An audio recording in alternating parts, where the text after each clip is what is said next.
শনিবার যেন মরশুমের শীতলতম দিন। এদিন পুরুলিয়ার তাপমাত্রা দক্ষিণবঙ্গের মধ্যে সবচেয়ে কম, যা কিনা 7.1 ডিগ্রি সেলসিয়াস। তারপরই রয়েছে শ্রীনিকেতনের তাপমাত্রা 7.4 ডিগ্রি সেলসিয়াস। এরপর রয়েছে বাঁকুড়া ও বর্ধমান জেলার তাপমাত্রা, যা কিনা 8.8 ডিগ্রি সেলসিয়াস। আবার কলকাতার তাপমাত্রা অনেকটা কমে দাঁড়িয়েছে 12.6 ডিগ্রি সেলসিয়াসে।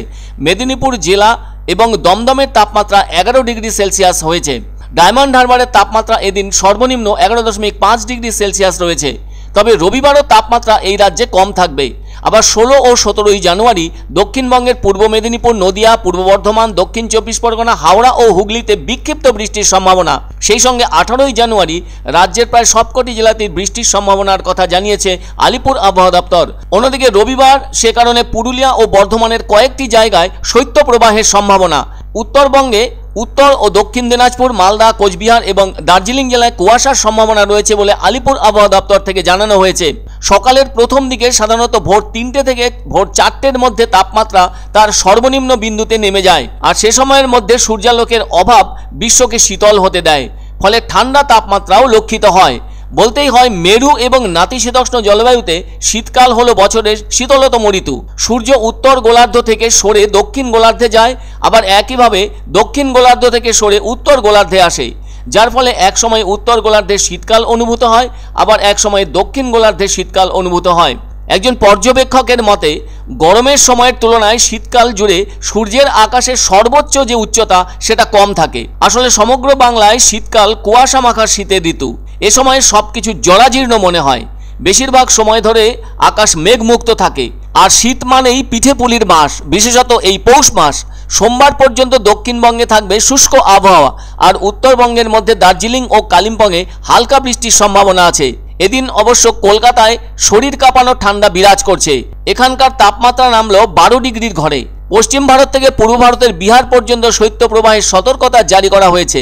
তবে বেড়েছে উত্তরে হাওয়ার দাপট, আর এর জেরেই নেমেছে তাপমাত্রার পারদ। রাজ্যের পশ্চিমের জেলাগুলিতে 10 ডিগ্রি সেলসিয়াসের নিচে নেমে গেছে তাপমাত্রা। তবে আরও 4-5 দিনের জন্য ফের একটা শীতের স্পেল চলতে পারে।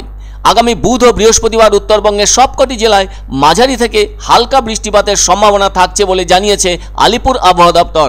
রেনের ব্যাপারটা আগে বলি। 15 তারিখ পর্যন্ত ড্রাই। নর্থ বেঙ্গলের দার্জিলিং, কালিম্পংয়ে আপনার আইসোলেটেড রেনের সম্ভাবনা আছে 15 তারিখে, কিন্তু সাউথ বেঙ্গল যেখানে আমাদের মেলা টালা হচ্ছে ওটা কিন্তু 15 তারিখে ড্রাই। 16 তারিখ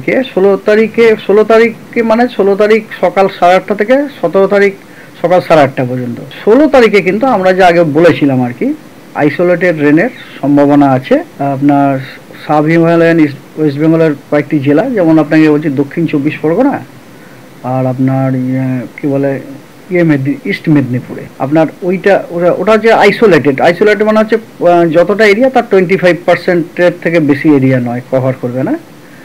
17 তারিখে কিন্তু কথা হচ্ছে ওটা স্ক্যাটার্ড, মানে এরিয়াল কভারেজটা বেশি আর কি। মানে আরও বেশ কয়েকটা জেলাও আছে ওর মধ্যে, যেমন ধরুন east Medinipur, east and West Medinipur দুটোই, সাউথ এবং 24 পরগনা, নর্থ 24 পরগনা দুটোই, তারপর এমনকি নদিয়াও আছে, আপনার পূর্ব বর্ধমানও আছে, ঠিক আছে না, পূর্ব বর্ধমান আছে, হুগলি আছে, হ্যাঁ হুগলি আছে, হাওড়াও আছে, বুঝলেন না। এই সমস্ত জেলাগুলোতে আপনার বৃষ্টির সম্ভাবনা আছে 17 তারিখে। 18 তারিখে ওই একই সবকটা জেলাতে, পশ্চিমবঙ্গের সবকটি জেলাতে 18 তারিখে স্ক্যাটার্ড রেনফলের সম্ভাবনা আছে। 19 তারিখে আবার আপনার আইসোলেটেড আপনার